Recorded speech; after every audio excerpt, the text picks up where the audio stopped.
Hello and welcome back to Whiskey Wars. My name is Sean and tonight we'll be doing another quick whiskey shot, this time Jack Daniels Rye. Let's get into it.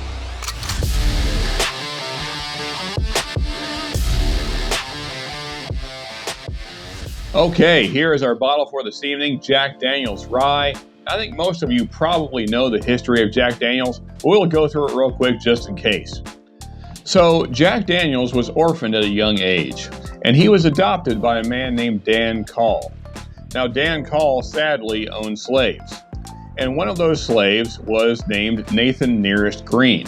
Now Nathan Nearest Green was a very skilled distiller, and in fact he would end up teaching Jack Daniels everything he knew about distilling, including what is now known as the Tennessee process, which is of course the charcoal mellowing.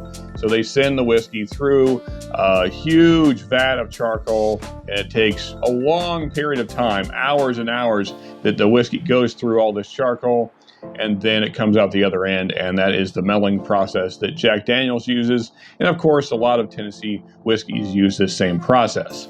Now, some really enjoy the flavor that comes from that. Others don't enjoy it quite as much, and I tend to be in the latter camp, but with that said, let's get this thing poured and see what it's all about. So now this is a rye, and as it says on the label, this is a high rye mash bill. It's 70% rye, so pretty high in the rye category. So let's see how that works out on the nose and the palate. So right away, you know this is Jack Daniels. Jack Daniels always has a very distinct nose. A combination of it being, Brown-Forman-esque, and then also that Tennessee mellowing process going through the charcoal. The combination of those two things always produces a very similar nose. Even though this is rye, you immediately know. If you're a Jack Daniels fan, you're going to know this is the Jack just on the nose. Yeah, so you get that kind of funky, earthy charcoal note right away. And then also you're getting kind of this grape and banana note. It is a little spicier smelling than a standard Jack, which we would expect since it is a rye. So you're getting a lot more kind of citrus and lots of citrus notes there. I would say there's not just an orange, but also maybe a lemon in there as well. Then you're also getting kind of a grassy note. And then also hints of cinnamon in there as well. And maybe just the faintest amount of pepper. Then, of course, you're getting your brown sugar as well. Let's go in for our first sip here, though. So I'm going to be honest with you folks. This is not my favorite rye, and not even my favorite Jack. I don't know that I prefer Old Number 7 over this, but it's close. I could go either way. I considered originally putting this in my rye whiskey war that I did on my live recently.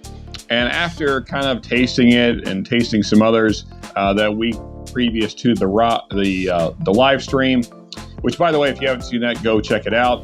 But I tried this and tried some other ryes that I had. They were in the budget line, and I just knew that this would just not fare well at all. So I ended up just not even doing it.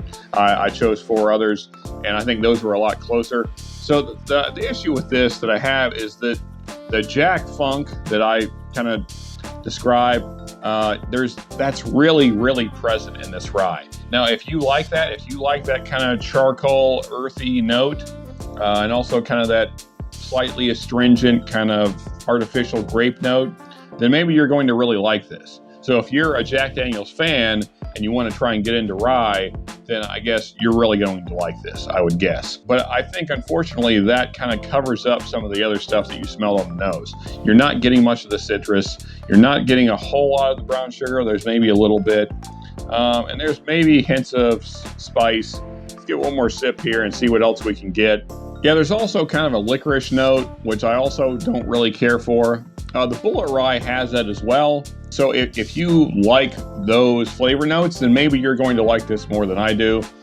Personally, for me, it's not that great. And so as far as the score goes, I would have to rate this kind of low. I'm going to go just a 6 even. 6.0, that's my score on this. It's just not that great. I think there's a lot of other better budget ryes. And that's where I'm at on it. So, folks, if you enjoyed this review, please hit that like button. Also, if you're looking for more reviews like this, then please hit right here for more reviews. And if you want to really support the channel, then you can subscribe right here. And until next time, folks, just remember, you can never have too much good whiskey.